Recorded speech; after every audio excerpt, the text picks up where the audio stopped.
orang Islam, okay, dia berniaga dalam festival-festival keagamaan bukan Islam.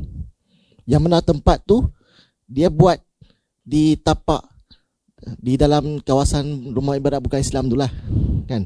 Dan dia bayar sewa kepada rumah ibadat tu. Adakah dia dibolehkan? Sebab apa? Okay, kalau kita dia bayar sewa tu, okay, kepada rumah ibadat tu yang bukan Islam tu. Okey, saya Tuan. Tuan dan perempuan sekalian, kita kena jelas daripada asas cara fikir kita.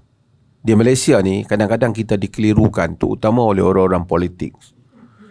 Kan? Dia ada agenda lain, dia bagi kita faham lain. Kalau kita ni sebelum saya jawab soalan, kalau kita tidak merayakan perayaan agama lain, bukan berarti kita bermusuh dengan dia. Kita tak rayakan, kita tak pergi raya.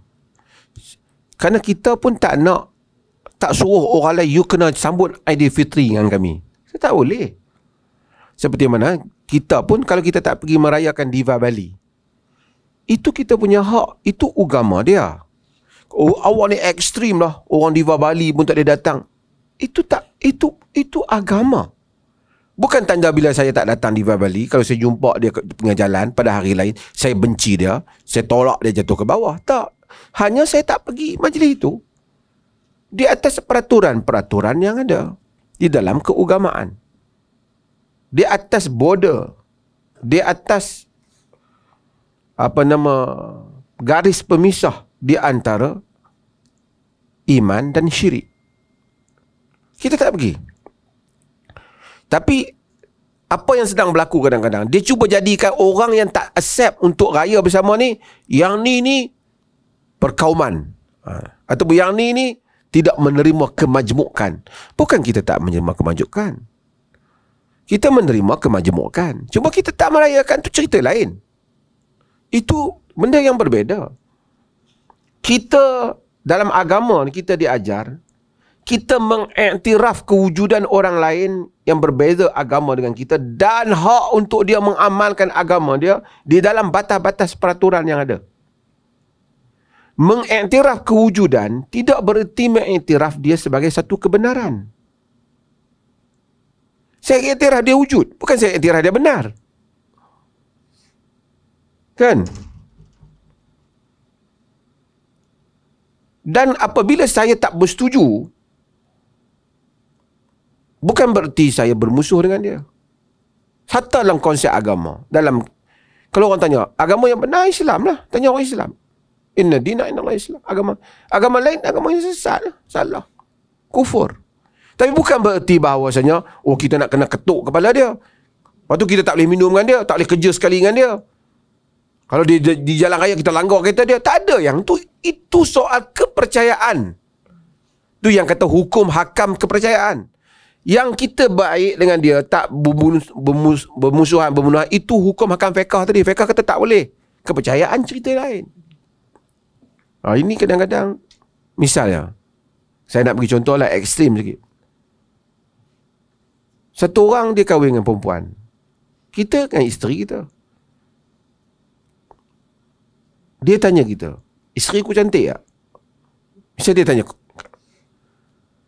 pada mata kita tak cantik, misalnya. Kita kata, tanya aku tak cantik. Dia marah kita, awak hina isteri aku. Aku nampak cantik. Tak apalah kau nampak cantik, kau dah kahwin dengan dia, aku dah kahwin dengan orang lain. Kau pergi tanya pendapat aku buat apa? Cantik ke tak? Selama ni isteri kau cantik ke tak cantik, aku tak pernah kacau isteri kau. Dan aku ni, kalau dia susah aku tolong. Cukup je kau nak suruh tanya, kau punya pendapat yang ikhlas, cantik ke tak? Nak buat apa kau nak tambah pendapat aku? Kau tanya agama kau, kufur ke tak? Kau tak payah tanya. Kalau kau tanya, aku cakap kufur lah. Faham? Tapi itu bukan berarti aku langgar kereta kau. Kau main kerja aku tak bagi. Kalau aku jadi pegawai, kau meminta bantuan, kau berhak, aku tak bagi. Itu cerita lain. Ini kepercayaan tentang status agama itu di sisi Tuhan. Itu kita nak bagi clear dulu. Golongan politik ni, bila dia nak buat perayaan ramai-ramai ni, siapa yang tak nak ni? Dia nak campur adukkan benda ni. Ini soal kepercayaan. Betapa ramai orang yang beraya senari di Bali sekali ni sekali tapi bertumbuk kat jalan. Berapa ramai orang yang tak di Bali sekali tapi kalau orang tu jatuh dia tolong, orang tu susah dia bantu. Itu cerita lain. Bagi clear tu. Kita tak ada ta'awun dalam kekufuran ini. Kalau ada majlis ritual agama lain, kalau dia buat di tempat itu, dengan kehadiran dan perniagaan kita, encourage orang untuk datang pada yang syirik, kita tak boleh lah. Memeriahkan lagi acara syirik tu. Tapi kalau tak, benda tu besar, ramai orang meniaga di situ, perniagaan tu, dia ada ke dia tak ada, memang boleh meniaga je di situ. Tiba-tiba dia buat perayaan, kita tak ada pun, kita memang kedai kita pun kat situ. Itu cerita lain. Tapi purposely kedai itu, gerai itu dibuka untuk memeriahkan upacara kufur itu dan kita menyertainya. Supaya orang yang upacara kufur itu lebih meriah. Itu tidak boleh. Walaupun tidak kufur kita, tapi itu ia haram. Kerana kita seakan-akan menzahirkan dokongan kepada kekufuran. Seakan walaupun kita tak kufur. Itu seolah-olah tak dapat dibezakan antara kita dengan penganut agama tu. Itu memenuhi maksud hadis Abu Daud, man tashabbaha biqaumin fahuwa minhum. Siapa yang menyerupai satu kaum, dia di kalangan mereka. Oh, habis tu kau ni bencilah kat orang semua. Aku tak cakap benci ke apa, aku punya diri tak boleh pergi. Banyak lagi. Habis tu saya nak berniaga apa, setengah orang macam tu, dia tak apa percaya masalah rezeki sikit. Rezeki Allah. Dia berniaga di tempat lain, dia boleh berniaga. Elakkan hal itu. It has nothing to do aku nak kacau majlis mereka ke, ataupun aku lepas pada ni kalau jumpa dia orang kat jalan aku tak mau kau. Itu has not. Politician, they are devils. Dia cuba create, oh ini kita mesti wujud. Dia punya agenda. Orang politik ni, dia dulu idea ni orang politik lah asalnya.